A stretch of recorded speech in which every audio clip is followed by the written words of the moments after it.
Welcome back to the ZERT Coffee and Chaos podcast, a show where we talk about anything and everything relating to what it means to be a prepared individual and a survivalist in today's day and age. I'm your host, Chris Bartagone. With me, as always, my co-host, Jamie Franks. Jamie, welcome back to the show. Thank you. As always, good to be here. How was your Thanksgiving, man? It was good. One thing that I guess people don't commonly know about me and are typically surprised to find out is that A, I really enjoy cooking, and B, I'm really good at it. So I do, being in the military, I try to find people every year that, don't have anywhere else to go for Thanksgiving that are, like their families are, on the other side of the country or whatever. And I really like to cook a full, huge Thanksgiving feast, and I cook it all myself. So I've done that for many years. This year I invited, I had me and my daughter and my girlfriend and her mom and my mom and a couple of friends from the Navy. And I had a full table and a full spread, and everything was great. We had a really good Thanksgiving. So that's great. It was a long weekend, man. It was a long weekend. It was a back and forth. We were supposed to go to families, and then there was a COVID thing happening, and it was not a COVID thing happening. So we ended up going to families, but it was, Thursday, Thanksgiving, obviously Friday, whatever is that in between day. Saturday was my birthday. And so it's literally been a 5-day eating dessert, bad food, and drinking alcohol bender. So, the scale, when I stepped on the scale, it was like, where have you been and what did you do?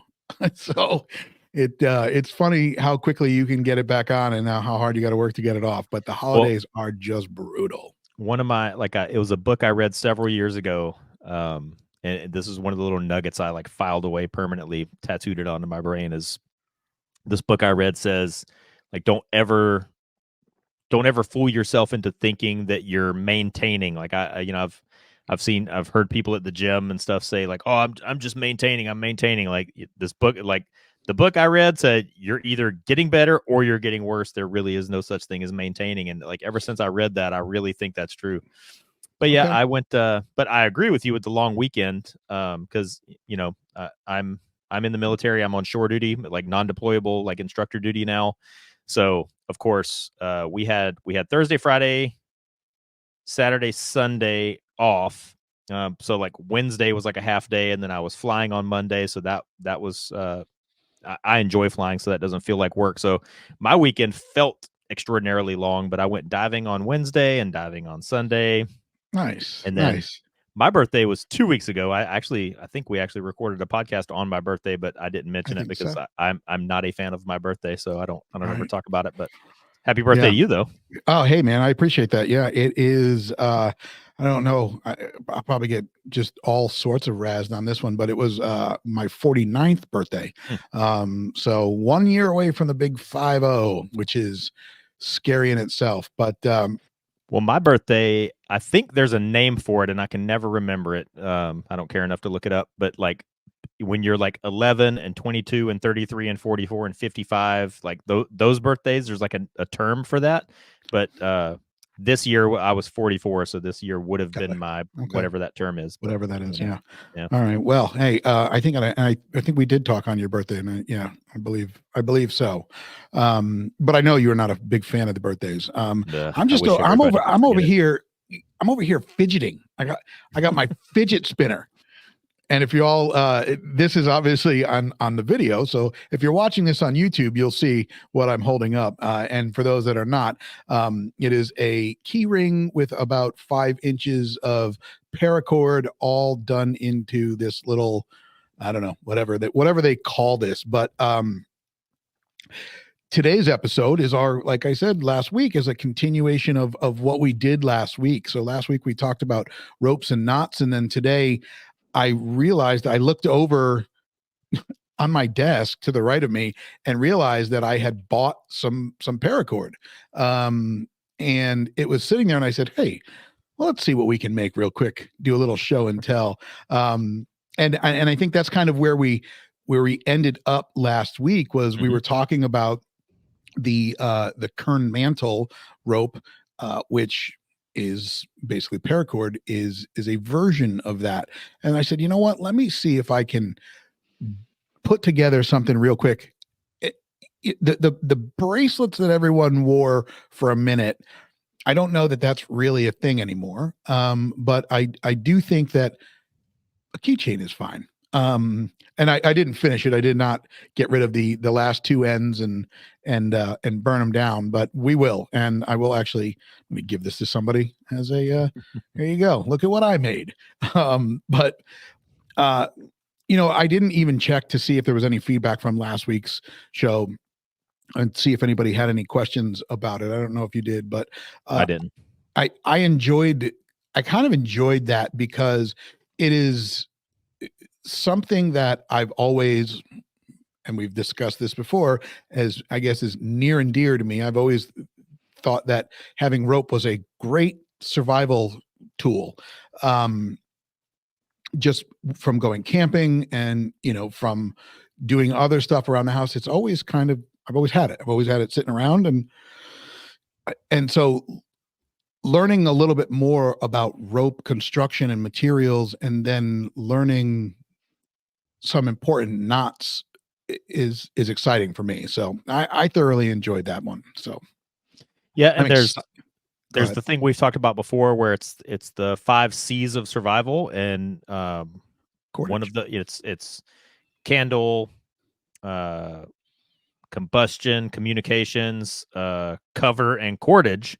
Mm-hmm. And cordage is one of those, and it's kind of like, I always describe it's one of those things. It's kind of like a parachute. Like, you may never need it, but if you're ever in a situation where you do need it now, and you need it to work. And I think 550 cord is one of those things that it fits somewhat into that category, where it's a good thing to carry with you. It's very low cost. It's very low impact. It's very low footprint, very low signature, very low weight.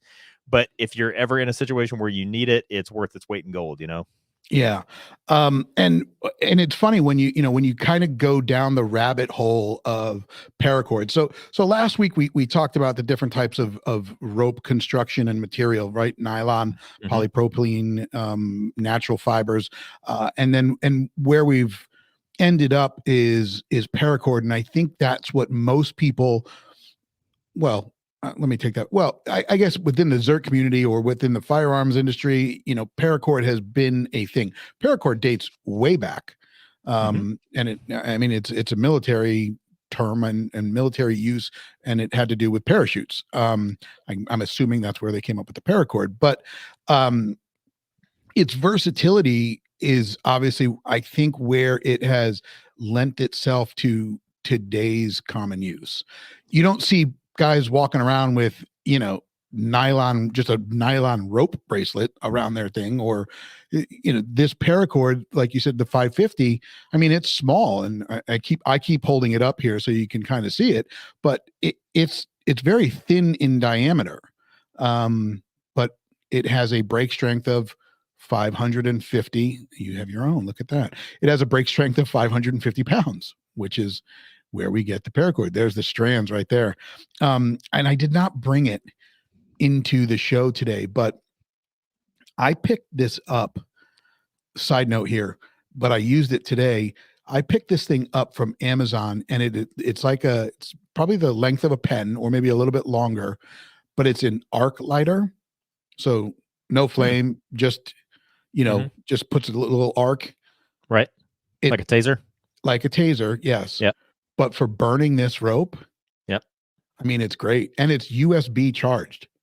Yep. Literally put it up charge it with a USB, turn the battery on, put the button on, and it lights. So it's, I got it for a windproof type lighter and found another use for it. But anyway, back to the paracord. And the funny thing is, because that's how I burnt the ends. And, you don't have it doesn't catch fire or whatnot, but, you just held up the paracord cut open and not kind of sealed back up. So it has all of the strands, the internal strands inside of it. And a good quality paracord has about seven strands inside of the overall rope, if you will. Yep. And So like we call that welding the paracord, when you basically like burn it off and melt it off. There you can see that there actually are 7 strands in this. There it is. So one of the things that I wanted to bring up, especially you said you bought the cutter, the arc lighter thing from Amazon. Correct. But anybody that's going to buy like the actual paracord itself from Amazon, paracord has now kind of become a generic term.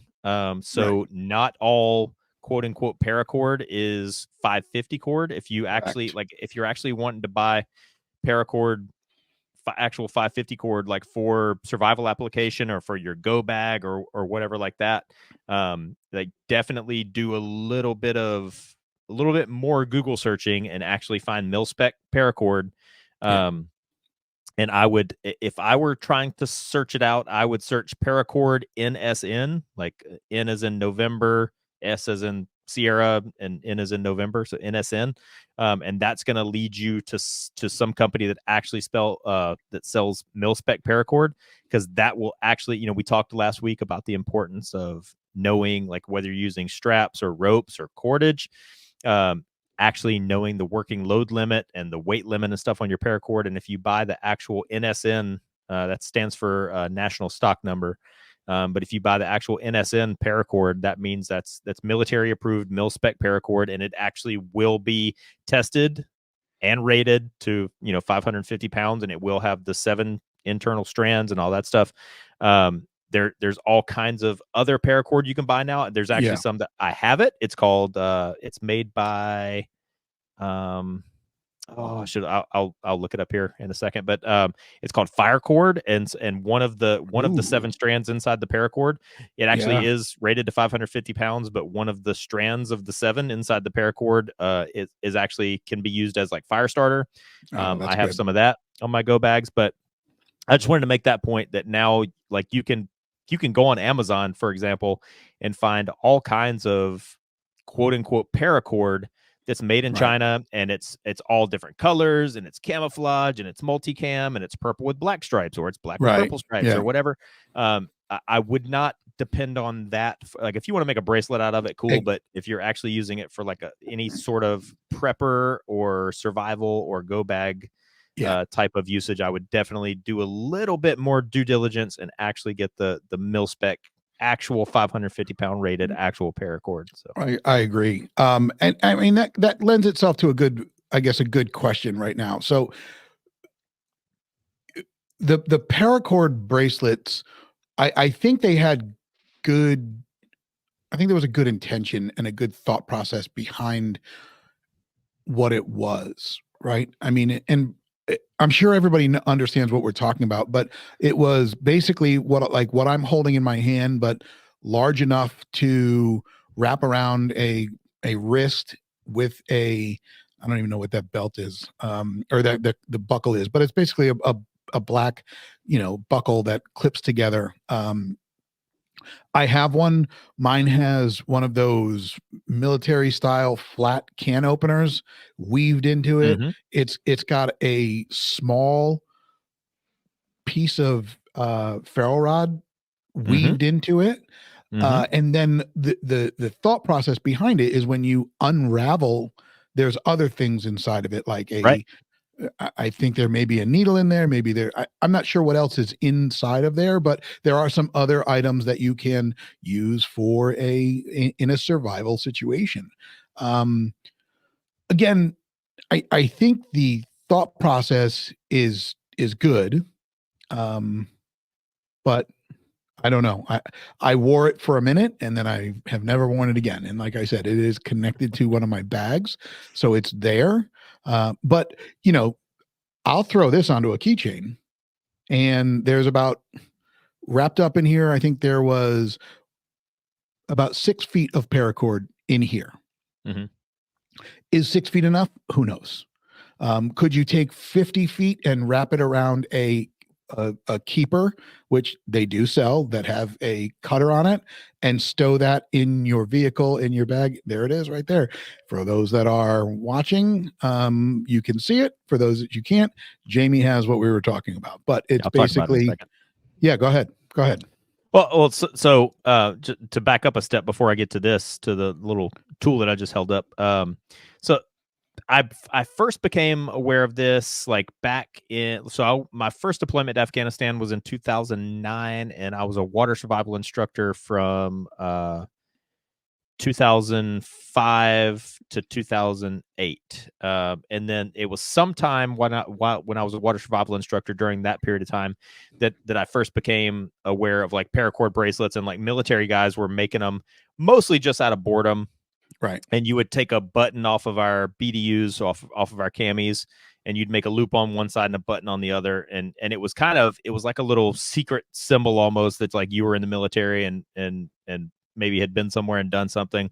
Guys just doing the paracord braid bracelets. And then back around that time, somebody and rightfully so and smartly so, they started a company, and I think it was called Survival Straps or something like that. And somebody started producing them online and selling them, because all of us, we would just get a piece of paracord that we got for free, and we would braid it into a bracelet and wear it, and it cost us $0, and we just did it out of boredom. But somebody started a website and started making them for free. And I remember, because like you said, when you unravel the bracelet, there's maybe 6 or 8 feet. Right.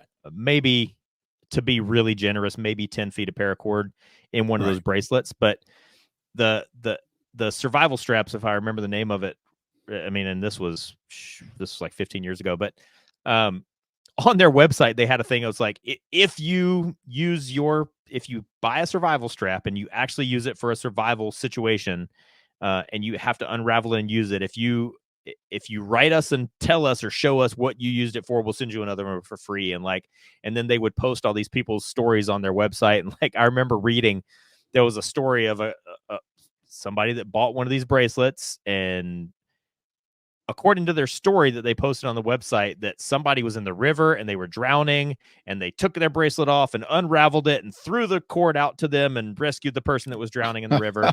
And like, oh boy. So that's complete fantasy. That's bullshit. Right. It would, number one, it would take you several minutes to unravel one of those bracelets. And number two, as we just talked about, you're really only going to get, like, I would say maximum being generous, 10 feet of cord out of it. And, you could have grabbed a stick or just reached out for the guy, Right. And so some of that is a fantasy, but a couple of years ago, one of my friends introduced me to a guy, and the website is still up, and it's Super Essay Straps, and it's SUPERESSE straps.com. And he makes what you were talking about, and I actually do think there is some validity to them. And I have several, and I used to have all my social media. You said you said the thing that I was talking about. Which piece are you talking about that I was talking about? It's a survival bracelet made out of paracord, but it has other things woven into it. Right. If you go to his website, so you're right, like kind of the fad is over with people actually wearing them as a bracelet. But I still have several of those Super Essay Straps bracelets, and I just clip them onto like my little go bag that I carry every day. Has a little handle on top, and I just clip it to that. And the bracelets he makes, he has them in several different varieties, and you can pick which one you want. Like, he has one that's called it's a SEER bracelet, which, SERE, survival, evasion, resistance, and escape. Yep. So the SEER one has like this Kevlar saw that's in it, and a match, and a little flashlight, and a little there's one that's it's an escape bracelet, but it had, like, in the plastic buckle you're talking about, it has an actual like handcuff key in the bracelet. And then there's one that's a SAR bracelet, and it's made out of orange paracord, and it has a little reflector, and a little the buckle on the bracelet has a whistle, and it has like all these like rescuer, and it's actually really legitimate and really again, whether you want to wear it on your wrist or not, it's actually a pretty valid concept. And for a while, like all my social media, my Twitter or X or whatever we're calling it now, my Instagram is all JF Shooter. I used to have a coupon code for Super Essay Straps that was JF Shooter. Because I actually was a pretty big believer. Like, you're not going to unravel this bracelet and throw it out to somebody drowning in a river. No. But when I was a rescue swimmer instructor, one thing that you'll find out very quickly in the military is if you claim that you can do something, the people that are standing around you when you make said claim, they will make you immediately validate that claim. And so I brought one of these super essay straps to work, and it was the escape one. And somebody said something about it, and I'm like, yeah, this guy makes it. I think he's a Marine veteran. I think he is. He is a veteran. I think he's a Marine veteran. I could be wrong about that. But he makes these bracelets, and it has a handcuff key, and it's got this, and it's got that, and so if I was ever captured or restrained, I'd be able to use my bracelet to escape. And then about 9 seconds later, everybody in the office jumped me, and they dragged me out onto the pool deck, and they zip tied me to a lifeguard chair, and they were like, okay, get out. And I was able to use the bracelet. Actually, the hardest part was getting it off my wrist, because I was zip tied to a lifeguard chair. So I finally figured out how to get the bracelet off my wrist. And once I figured out how to get the bracelet off my wrist, I was able to undo it and pull the little Kevlar saw out. And I tied a little loop in one end of the Kevlar saw and actually put it on my, I was able to bend over just enough to like get it in my shoe. And then I used my shoe and the little bit of movement I could do in one of my hands to make like a saw motion back and forth. And I sawed through one zip tie. And then once I got through that, then I could get through the other one. So I actually was able to use my little bracelet to actually escape some manner of captivity. Being jumped. Yeah. So, but now I think he has caught on to the fact that a lot of people don't want to or don't like to wear those as bracelets anymore because that fad is over. So he does make versions that are like a keychain version like you have. Yeah. But it's a really cool website. It's like I said, it's Super SA Straps. It's SUPERESSE straps.com. And he's got tons of good stuff on there. The tool I held up. Go ahead. Well, but before you go to that tool, the piece that I'm holding up in my hand, I mean, I have pretty good size hands. And like I said, when I measured out the amount of paracord today, I took one end and put it in my left hand, and I stretched my arms out across my body, which should be close to what your height is. So I had roughly 6 feet of paracord. They suggested 4 to 5. So I did 6. So this may be a little bit longer than the other one, but I mean, you could make this to any length. It just depends on what kind of keychain you want to have dangling from your keys. This is 6 feet of paracord. I guess a good question. I guess the next question to ask is, how much paracord does a person need in an EDC type situation versus survival situation? And I think that will kind of lend itself to the tool that you were showing.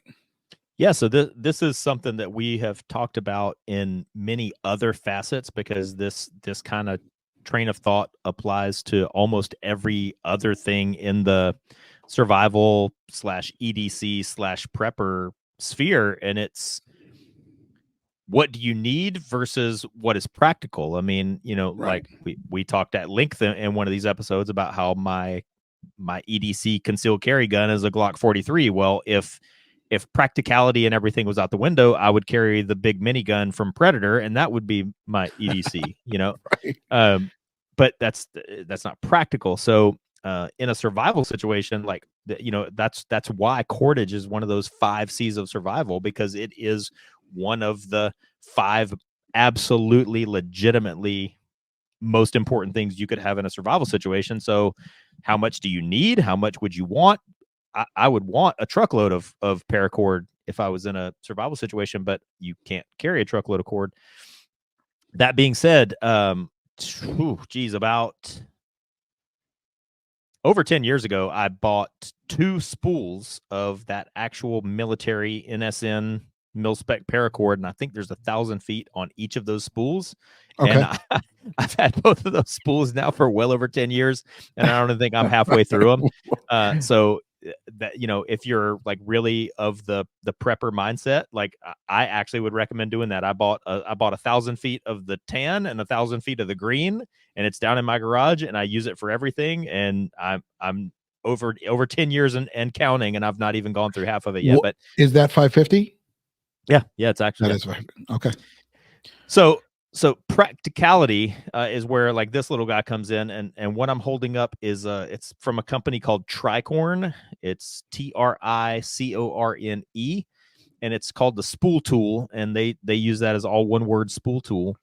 But this, it holds up to 100 feet of 550 core paracord, and then it has these like little notches for like if you're doing braiding or if you want to burn the ends off, and it has this little clip right here that's specifically made for like the mini little Bic lighter, so you can burn off the ends.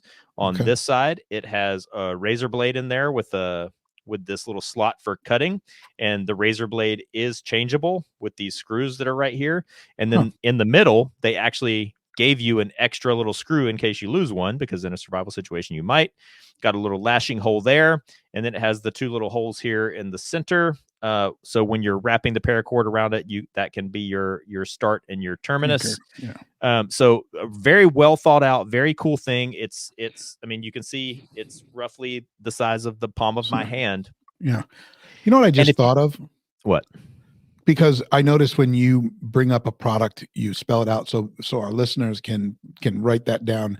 I think what we're going to start doing is we will link the things that we bring up in the description below on the YouTube side of this. So, and kind of to sorry to break the train of thought there, but so if you are listening to this on Spotify and YouTube and you are interested in any of those items and you missed it, we will link them below in the description on the YouTube channel. So head over to the YouTube.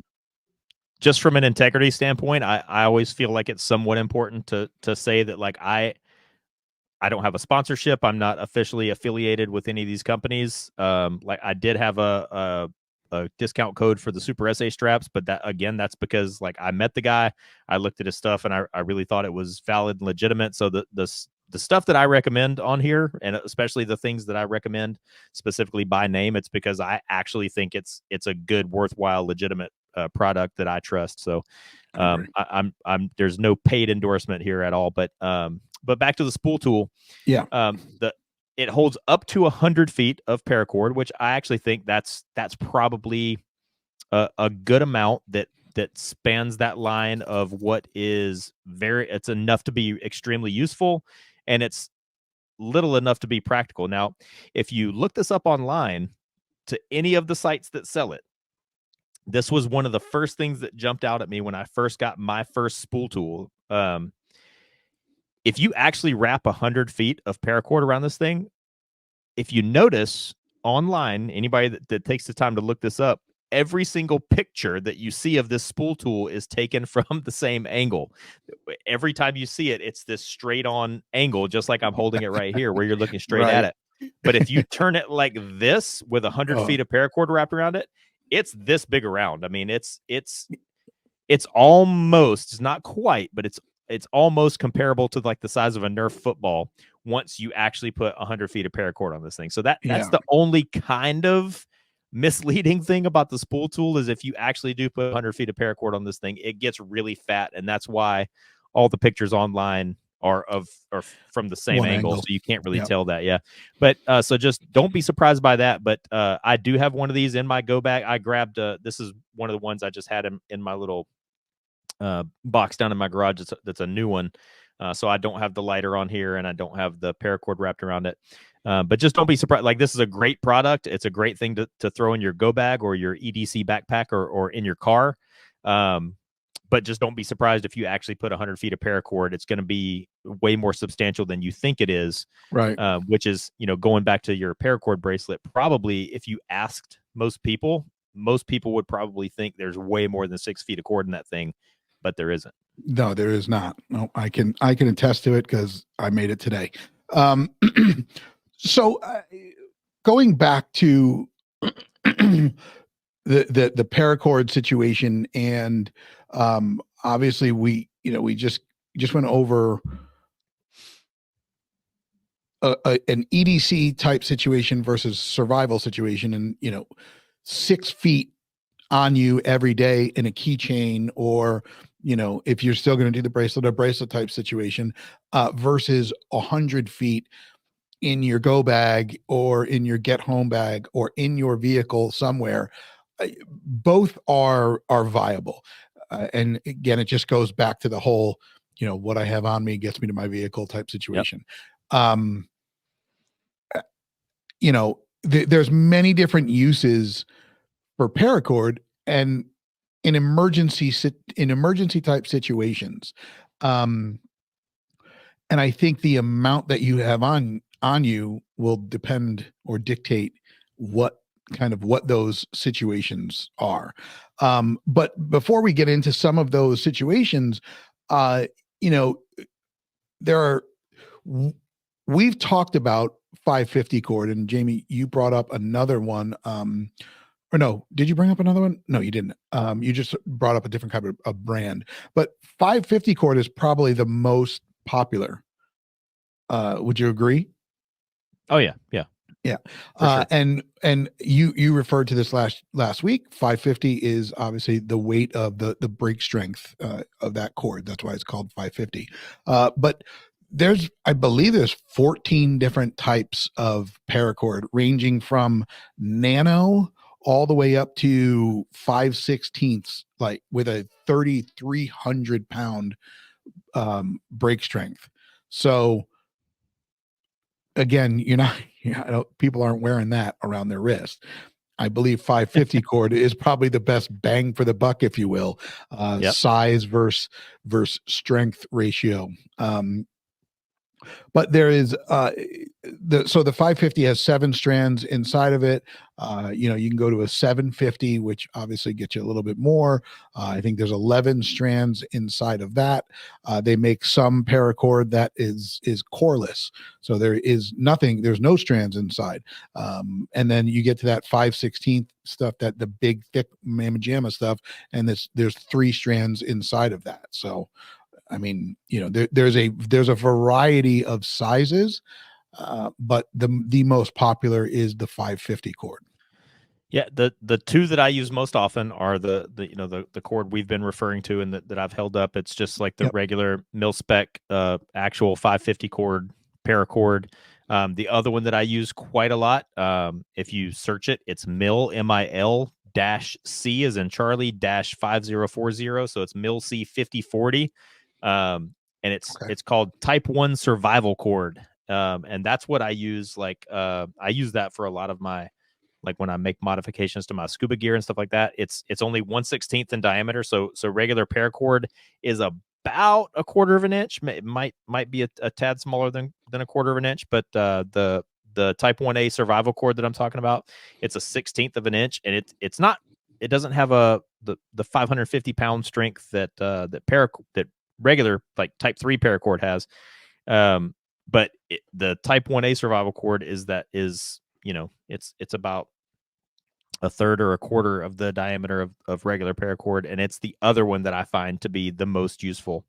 So again, now do you use that mainly for certain situations? Is there a reason you choose that over the 550? Yeah, but because of its size, it's a lot easier to work with. It's a lot easier to do things like lashing, and like in the military we call it dummy cording, which so like if I ever, as a rescue swimmer, when they train pilots for water survival, which I did that too as a water survival instructor, pilots have all of their survival gear like on this harness and on this vest. And in the RSSK, the rescue seat survival kit that goes out with them, if a pilot like in a jet does their ejection seat, the RSSK goes out with them, and it has all this survival gear and stuff in it. And so as a rescue swimmer, if I were to like swim up to a pilot in the water that had actually like ejected out of an ejection seat from a jet, there's going to be all this stuff in the water. Their strobe light and their water purifier and their mirror and their flare gun kit, and it's all going to be dummy corded to them. And that type of cord is that Type 1A survival cord, and that's where I was first exposed to it, because in the little survival kits that were issued in the military, like we have like a little V-blade survival knife, and that has it comes with a stretch of we call it dummy cord, so you can tie it off so you don't lose it, right, like a dummy. And like your survival mirror, if you go online and actually buy an actual mil spec survival signal mirror, it's going to come with about 4 or 5 feet of that that Type 1A survival cord. And so that's where I first got it from, was using it in the military.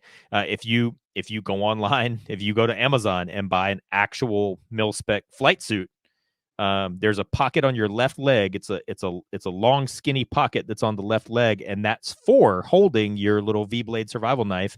And and the flight suit won't come with the knife, but it will come with that like 6-foot little strand of Type 1A survival cord that's already tied onto that pocket for you. So that's where I first found it, and then I just kind of started using it for everything. And then like over the years, the two things the two types of cordage that I use for damn near everything are regular 550 cord and that Type 1A survival cord.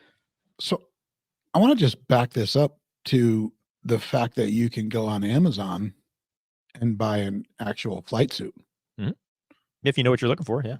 Because you can, like, it's like anything else. You can get a crappy made in China one, or you can get a legit one, and you can tell the legit ones from the crap ones if they have an NSN.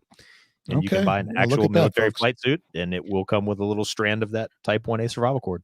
If you want to dress up like Jamie for Halloween. Oh, Lord. Yep. There it is. Please tag me on Instagram for that. I want to see what that looks like. That'll be great. So going back, so we'll kind of focus a little bit on the 550 cord, because I think that's going to be the most popular, whether 100%. It's in an EDC type situation, even in and not even so much a survival situation, and not even so take the EDC side and the survival, and then just everyday life type of situation, going camping, tying a guy line, securing,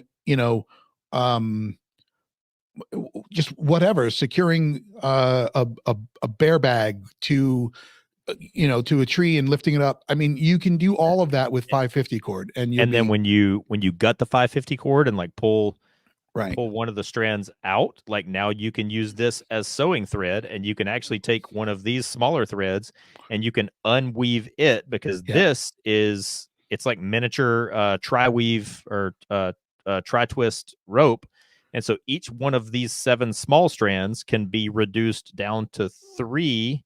See if I can do it here in front of the camera. You got to have nails for that one. Good. Reduce it down to like, there we go, 3 even smaller strands, and you can sew things with it. And this actually is very, very strong sewing thread, much more strong than like the sewing thread that you would get at like Michael's or whatever. Right. And so in situations like that, so your shelter, your tarp, whatever has a tear in it, now you can use that. I mean, you may have go fast tape that may work, duct tape, whatever you want to call it, but now you have something that you can sew with. Short of that, if we get back into some of the uses for the paracord, I mean, in a survival or an emergency situation, you take that strand, it can be used to suture.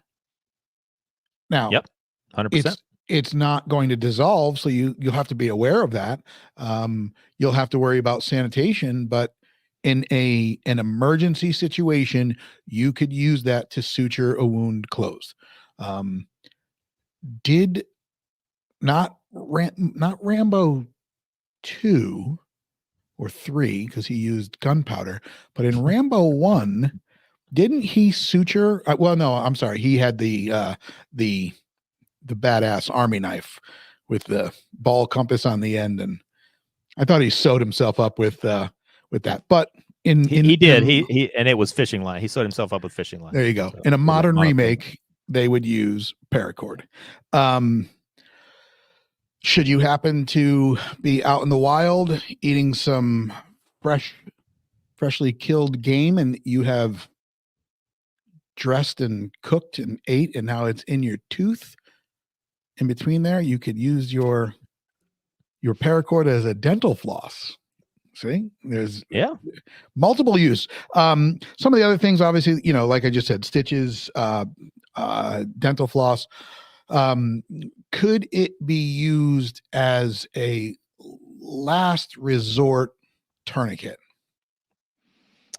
I would say so. It's this goes into that space where like something is better than nothing. Right. So it kind of like so one of the things we talked about last week, knowing like ropes and straps that you're working with, knowing if they have elasticity built into them, and if so, how much, because that factors into the application. So I would think as a person that's been fairly highly trained in emergency medicine, I would think if I had enough paracord I could make an effective tourniquet, but I would do so by wrapping it and pulling it tight, much like the rat's tourniquet.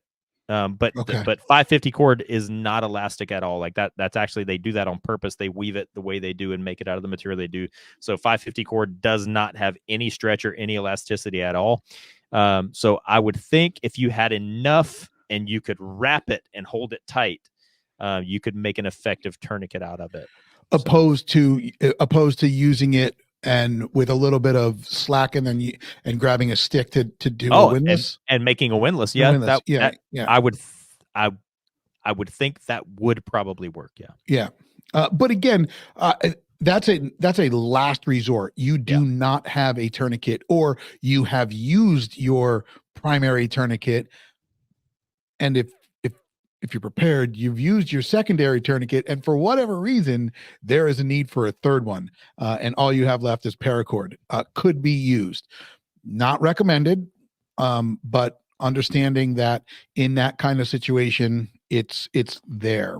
And these are 6 different survival uses for tourniquets. Are there more than 6? Probably. Are some of these stretching? Maybe. But again, it's cordage. Can you use it to secure a splint? 100%.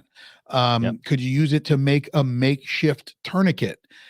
Yes. If you had to secure your arm around your neck, you could use it. Would it be as effective as using a piece of cloth? And I think we've all seen that with a bandana, right? Where you can make it. Is it better than that? Probably not. But again, we're talking in specific emergency situations. So, and the main detractor for 550 cord using it as a tourniquet is its width. Right. We've talked before about how, contrary to what you've seen on TV, like your belt is not going to be an effective tourniquet. But go ahead. No, but which is one of the hurdles. One of the drawbacks to the rat tourniquet is because it is not, that's why people sometimes don't like those, because it is very thin. You do have to know what you're doing, where the regular cat tourniquet. At least the rat's tourniquet is elastic, but 550 cord is not. So if you did use the method where you made a loop and put a windlass through it, this could actually cut into somebody's skin. That's why I said I would use a method where I would try to pull it as tight as I could and wrap, and try to cut off circulation. That, because basically that's what you're doing with the tourniquet, is you're trying to cut off circulation. So if you just used one loop of 550 cord on somebody's leg, and if you windlass this tight enough, it's actually going to do damage to the skin and to the limb, and could possibly even cut in and create more damage and more bleeding. So I would try to use a method that made it wider, but we're going down a whole rabbit hole here. It's better than nothing, and if you have some training, you probably could make it work. But I mean, best tourniquet is a tourniquet. Is a tourniquet, but the other side of that is, if you're wearing a long sleeve, you could use a sleeve as a tourniquet with a windlass in an emergency type situation. So again, cutting that, ripping that off, and then using that wider fabric. You're right with the thinness of the paracord where it may not work. You could use 550 cord to do a makeshift stretcher should you need to, again, with obviously other equipment involved, to large not sticks, but logs. You just have to make sure that they're strong enough to hold the weight. We know that hopefully the 550 cord is enough to hold the weight. So just a note on that. So the 550 cord, like weight rating or tensile strength or break strength or whatever you want to call it, is like the vertical lifting capacity of 550 cord. So that's the way it's tested and rated, is by taking a 550-pound weight and lifting it vertically, at 180 degrees. So, a great use for 550 cord that, you've already talked about is like tying down your tent, or tying up a tarp to make a shelter, or like suspending a hammock between two trees. Vertical, it's 550, but every 10 degrees that you can go towards horizontal, you're actually increasing the load limit of that 550 cord. I think, oh, wow. like one of the survival training things I went to, they said if you could suspend your hammock like between two trees or whatever, and do it strong enough where the paracord never dipped below 80 degrees, that your load limit becomes like 1,000 pounds or something. Oh, wow. So you don't, so you could definitely put 2 to 3 people like in a hammock, or like, in a tarp suspended between two trees, if you didn't dip it below, like, I think they said like 90 degrees was 1,100 pounds, 80 degrees was 1,000 pounds. When you get to like, when you get to like 70 to 60 degrees, then it goes to, the closer you get to vertical, the lower it goes back towards that 550-pound limit. But if you could suspend it in such a way that you're getting close to that 70 to 90 degrees, you're effectively almost doubling the load holding capacity. But then you're going back to like possibly damaging the tree, if that's something you care about, because of the width of the paracord. The width of it. Yeah. Now that's great. I mean, sure, you've got 100 feet of rope, and anybody out here, it's awesome if you carry it. But I think one of the missing pieces here, the missing factors, is how do you secure it? How do you make it effective? Because just rope lying around isn't going to get you what you need. Are there certain things you can do? Sure. I mean, like you just said, wrapping it as many times as you possibly can, and then just, bringing one end over the wrapped end may temporarily secure something, but not if you really want to keep something from moving. It's important to know the kind of knots used to secure these things. Absolutely.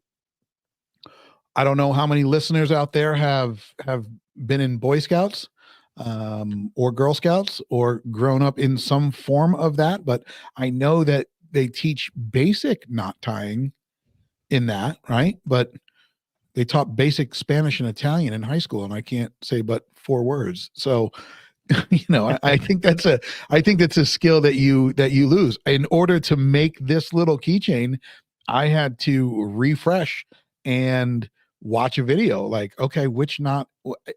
Again, understanding the names of knots is probably as much, like, you need to study that as much as tying them. Because, and go ahead. Well, like in the last episode, I likened it to medical training. Like it's a great skill to learn, but it's something you have to like really constantly brush up on. And when I was in like Cub Scouts, it was the very, very basics of knot tying.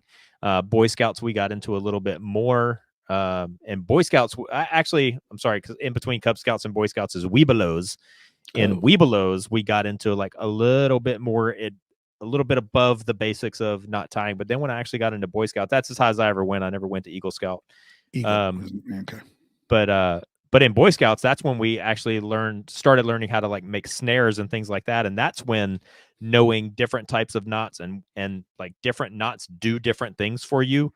Like there's one of the more complicated ones is called a sheep shank, where you can actually, they say that if you tie a sheep shank, because if you're basically pulling on both ends of this rope, the rope theoretically will break right in the middle, because that's where the greatest point of friction is. But you can tie a sheep shank, and let's see if I can do it real quick. And it will. This will be a good challenge here. Yeah, and go. I'm already doing it. So for those that are not watching and just listening, Jamie is attempting to tie a sheep shank. So While he's this, attempting, they there say it is. theoretically doubles the strength of the line, because instead of having one point of friction straight in the middle, you've now split that friction in half between 2 points, and this will make this rope or this line stronger if we were pulling from each end. Now, so anyway, yeah. Is that and what that looked like for, you know what? You're just gonna have to go over to the YouTube and search to 40 something minutes and you see where he's doing it. Now, is one of those tabs or those loops the pull to release that? So yeah, so I mean, either one of them can, and like if I was actually using this in a pulling situation, I would put like a stick or something through there to make sure it didn't pull out. But yeah, you can pull one of those out and then pull it, and it comes undone. And it comes undone. Yeah. So that's but some anyway, of the, I mean, that is one of, well, that's the cool thing about tying some of these knots is some of them are secure like that, and some of them require just a tug the other way to then release it. Right. That's why that was exactly my point in tying that sheep shank, was because you have to understand how the rope works. And that's a funny thing to say, but No. and understanding what each knot will do for you, and understanding which ones will slip and which ones won't, which ones Correct. you can lock in, and all that. Yeah. So here are the top between 5 and 10. Let's see how many we got here. 1, 2, 3, 4, 8. There's a list of 8. Square knot. Yep. Bowline. Yep. Or bowline. Bowline. Yep. Slip knot. There's your square knot. There's your square knot. All right. Slip knot, double fisherman. Yep. Butcher's knot, constrictor knot, taut line hitch, and a trucker's hitch. What do you got there? You That's got a little the bowline. Bowline. Okay. Yeah, and so the other thing, I don't disagree with any one of those knots that you just listed. Yep. I think those are all important ones. They're like, I could go through that list and tell you the ones out of there that I use most often and why and what for. Sure. Maybe that can be the next episode. But the other thing you have to remember is, like my uncle always said, the part of the which part of the country you're from is what determines how dumb you are. Because something we do on the West Coast may be something that they've never heard of on the East Coast. And especially with knot tying, different people will call the same knot different things.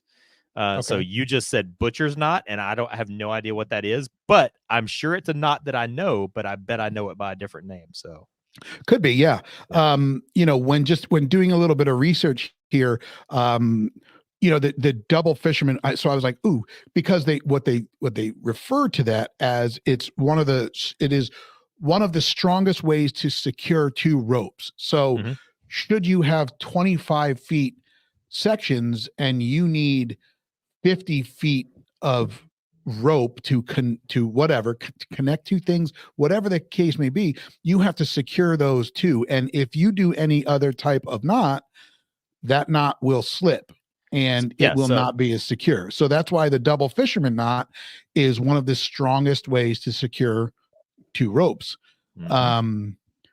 But what's awesome about it is once those double knots connect and hit each other, it's what creates the strength. But then you can pull those 2 apart and you have a large loop, if you will.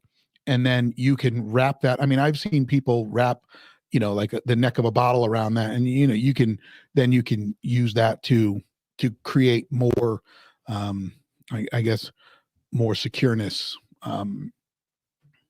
So the knot that I know to tie 2 lines of different sizes together, I've always referred to it as a sheet bend, and this is actually a double sheet bend. And by the way, folks, if you're not watching this and you're listening to this, Jamie is literally tying these knots as I'm explaining something. He's over there tying this knot. So that's what he's doing, and that's what he's showing right now. So, but that's something that a lot of people don't think of, is that if I have 2 ropes or 2 lines that are either made out of 2 different materials, or typically 2 different sizes, or sometimes both, if I were just to tie a square knot and try to pull it tight, it would just undo itself. So there's knots like this where you you can effectively tie together two ropes of different sizes or different materials, or like I said, both. And but I know this as a sheet bend, but that I didn't hear that in your list, so that's why I said I bet you one of those things that you read is this not that's just wherever you got that list from, somebody calls it something different. So. And there's terminology to understand, and like understanding what a bite is, and the running end versus what's the running end and the bitter end, and, right. So all of that is important when it comes to this. What I'll tell you is, if you're interested in learning some of this stuff, or if you know some of this stuff, that's awesome. But if you're interested in learning, can you go to YouTube? Sure, you can. Did I go to YouTube today to refreshing on how to do this, refreshing my memory on how to do this? 100%. But the problem is, while if you're a visual learner, it's great, but you got to be quick with the pause game, and you got to, watch, pause.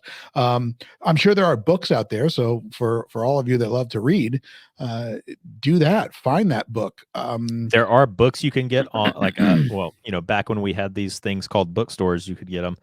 Right. Look at that. But they do have a book that actually comes with like a little 3-foot piece of line, so you can like learn. But also, like, my nerdy love for tying knots started with my grandfather. And so if you have kids, this is a great thing to learn with your kids, and like challenge each other, like say like who can do a bowline knot the fastest, and who can do this one the fastest, and who can, like, here, I've got exactly what I just did a second ago.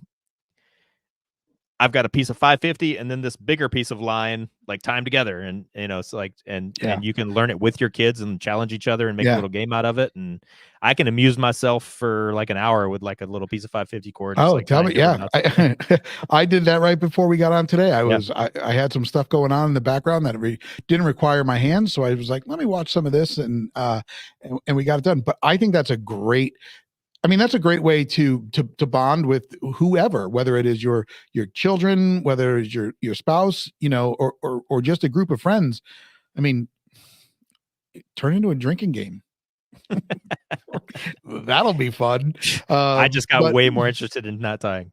Exactly, right? Like, that'll be a blast. But so there's resources out there. You can find them on YouTube. There are books out there. There's probably some great websites. Can you go to Amazon to buy 550 cord? Sure, 100% you can. I found myself today on atwoodrope.com. So they had some educational videos, and then they have a huge shop, and they have a boatload of rope. They're in Ohio, and their website was pretty easy to use. So if you guys are looking for some of that stuff, there's plenty of places to find it.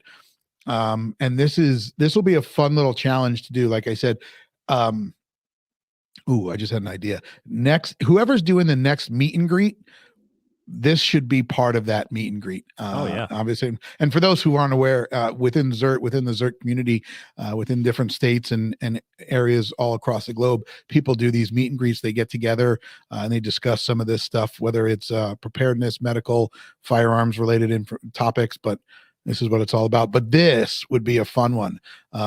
State POC making a bunch of these and handing them out. Again, it's something cool. This is just a piece of 6 feet of paracord that I made a little keychain, and I will pass it on to somebody later on today, but there it is.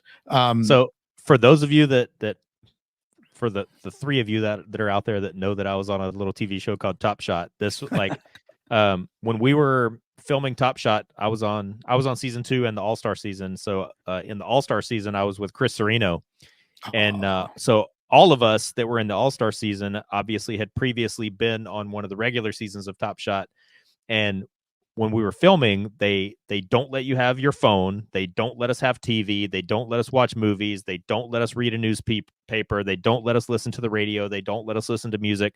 And they do that so that they create an environment where 100% of the focus, 100% of the conversation, 100% of everything that's talked about and done, everything refers to the competition, because they don't want us like watching TV and then on camera go, oh man, did you see the Chicago Bears game yesterday? Oh yeah, it was awesome. So they don't want anything that'll timestamp the show. So when you watch it in reruns, nothing is there's nothing that can date the show. But also they want all of our focus and all of our attention and everything to be on the show. So all of us in the All-Star season, having been on the regular seasons before, Chris Serino brought with him a crap ton of the little plastic buckles and 550 cord and key rings. You guys made friendship bracelets. We absolutely did. And Chris, I know you're not listening, but if you are, I actually still have mine from Top Shot All Stars that you made for me, bro. Well, listen, Serino, I don't have one, and that's crap. So if you are listening, Serino, I better have a friendship bracelet at SHOT Show. I tell you what, Chris, I'll take the bracelet that Chris Serino made for me, and I'll put it on eBay, and you can bid on it. Yes. Oh, all right. Well, listen, folks, that wraps up part 2 of ropes and knots in this survival gear series. I don't know what we actually called it at the top of episode 1, but we were calling it just like basic survival skills, and going into ropes and knots and stuff was just the first one we were going to do. So this is part 2 of the first basic survival skill. Yeah. So will we come back to this? Yeah, I'm sure we probably will. I think that this is kind of one of those timeless pieces that we can always circle back to and discuss something new, whether it was an experience we had or a different knot that we learned. But I think that it'll be fun to revisit this down the road. But as always, guys, if you are listening to this and you enjoyed it, and you're watching it on YouTube or listening on podcast or Apple Podcast or Spotify, send us a comment, hit the like. If you're watching it on YouTube, you do that whole hit the like button and subscribe and hit the bell so you get notified when these come out.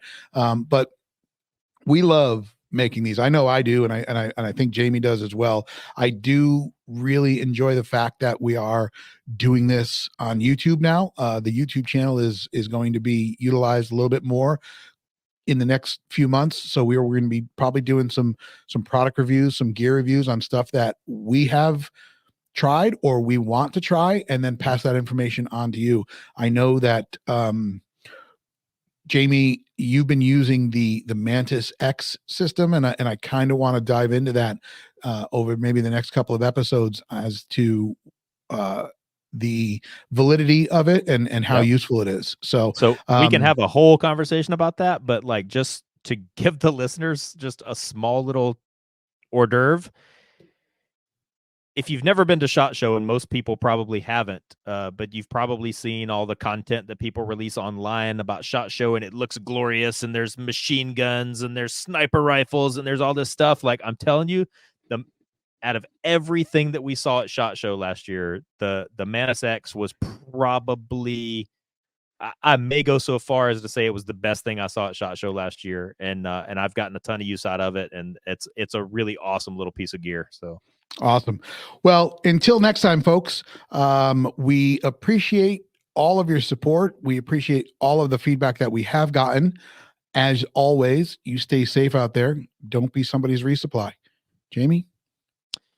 Regardless of whether it's medical or shooting or knot tying, get training, identify your deficiencies, and get training and bring those up. And remember that it's easy to be hard, but it is hard to be smart.